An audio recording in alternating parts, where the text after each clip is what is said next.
So I am in the process of putting some panels on our utility trailer so that we can load it full of stuff and not worry about the stuff blowing off or whatever.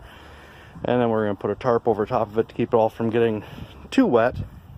It's all going to be yard stuff and whatnot, but the idea is we'll end up with about a 7-foot by well, our motorcycles are going to be about 14 feet from the back, so about a 7x6 box that's 4 feet tall.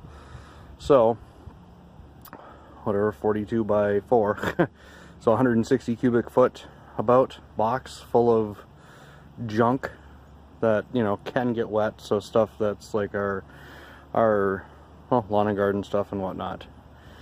And then the back will be the motorcycles, and then whatever we can squeeze in between them and whatnot.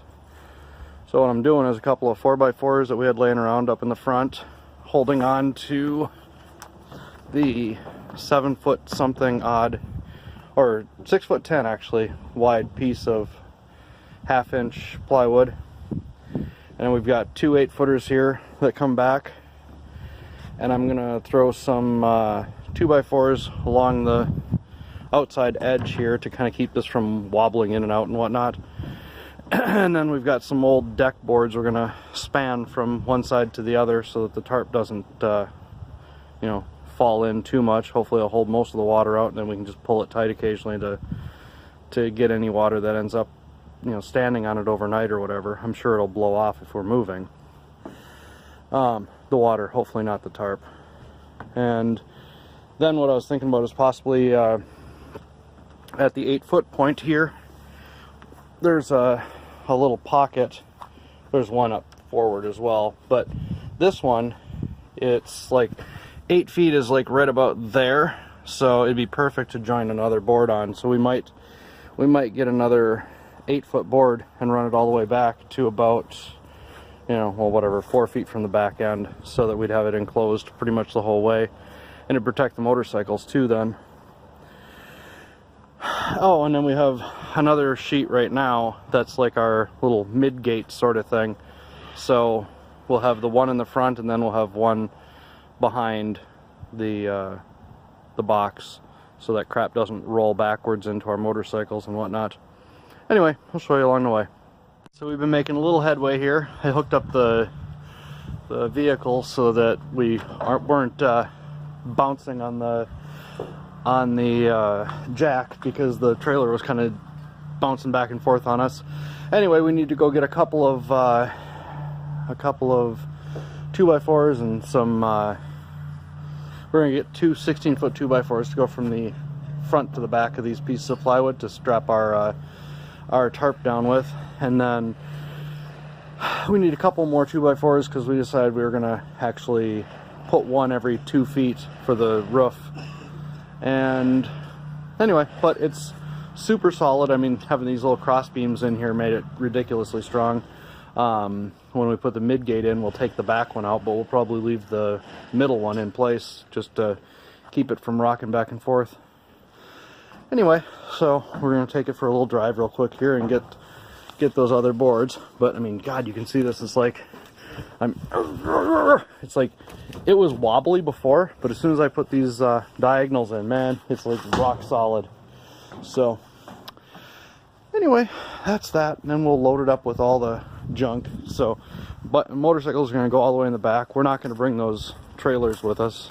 We'll probably bring the little toolbox trailer with in case we want to go on a little camping trip or do something like that in the next few months. But then most of this junk, the tractor's not ours. That's actually the guy that lives over there. The house, not the RV. The RV's ours. So, yeah, we're going to get the tiller, some of this other junk in here. At least wants to bring those tomato cages with. We'll probably use those for a couple more years and try to find a better way to deal with tomatoes. And there's that big transformer underneath the garbage cans up in the front. That thing weighs, well, weighs as much as Lisa. The little tiny box, but it's heavy. It's basically stainless steel on the outside, and then it's big copper transformer inside. You know, copper and steel, whatever, with a iron core, and then they basically, after they assemble it, they pour concrete into it around the transformer so that it's like weatherproofed. It's probably something like a aquaphobic or something concrete, but whatever. Yeah, so that's a bunch of junk that we have. And then, oh, and then there's our little composter bin. We might try to drag that with us. And the stuff in this trailer, the remainder of these boards, are going to go on top, and then of course be the midgate for that trailer. And I don't know how much more crap we have. I guess we don't have a whole lot. We've got like a lawnmower and some other junk back there, and a tamper that I definitely want to bring with, and that wheelbarrow there. See out here, we're almost done with our little trailer build thingy here. Yes, there, you can see all that crap inside there. So, just old things and stuff and junk that we didn't want to drag in our 32-foot trailer. So, get out of here. So, you can see now it's got a roof and it's solid. I don't know, I guess you can't really see that it's solid by me jerking on it, but it is.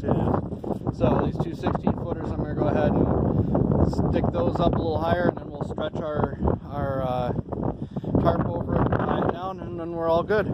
It's actually not terrible out here now. Just a little bit ago it was like windy as hell and snow coming down. It looked like it was gonna we're gonna have a blizzard, but nope.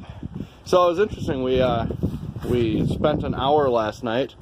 That was it.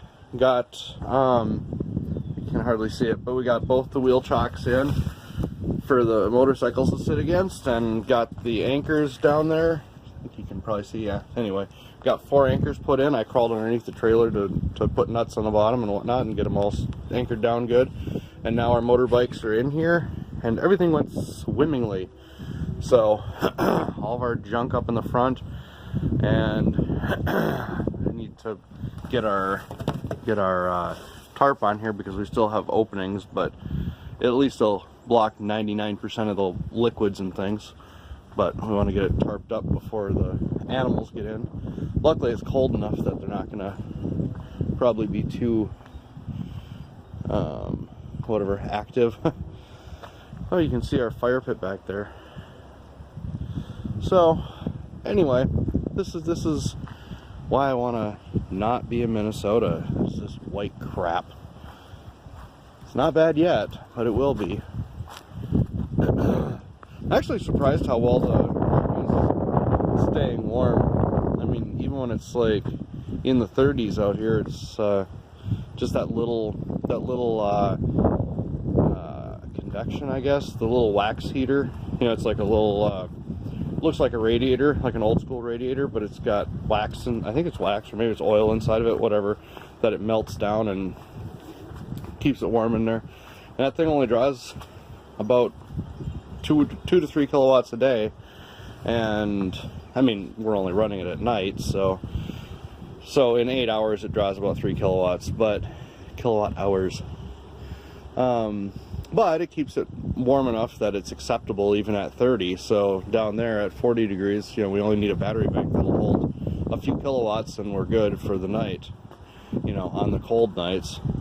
And eventually we want to be, you know, in something that's a little more, got a little bit more thermal mass and doesn't require a heater all night long. But anyway, I'm getting out of here. It's cold. Back inside the trailer here. Now it's all sealed in, but after I got it all packed up, I went ahead and checked my tongue weight, and while it pulled nicely, it had about 1,000 pounds of tongue weight, and even with the load distribution hitch that I have coming, that's still a little bit much for my Pathfinder. So we have like a bunch of metal here. We got all these, I mean, it's not a lot, but they probably weigh 10 pounds each or so. And then there's about, yeah, 10 of them. That's 100 pounds right there. It's dead in the front. I've got this big old toolbox. What I'm going to do is roll that guy back, and I'm thinking about putting a bar across where my midgate connects to, just put a bar across there and tie it to that and then crawl out as my last little bit. And then we've got these big piles of steel that used to be relay racks for computers and whatnot to hang off of, and I had them all the way up to the front, so we moved them back 4 feet, which should help a little bit. So between those few things, I figure we can drop 300-400 pounds off the front end. I figured it was going to balance it out because, you know, both motorcycles all the way in the back, you can see where the wheel chock is there. But even with that, even with both motorcycles back here, you know, it's like 1,300 pounds hanging on the back, it just wasn't enough to balance it out. You can see where the wheels are. So the front of the motorcycle sits right about there. So most of the weight is sitting on top. You couldn't even see where I hit. All right, so right there.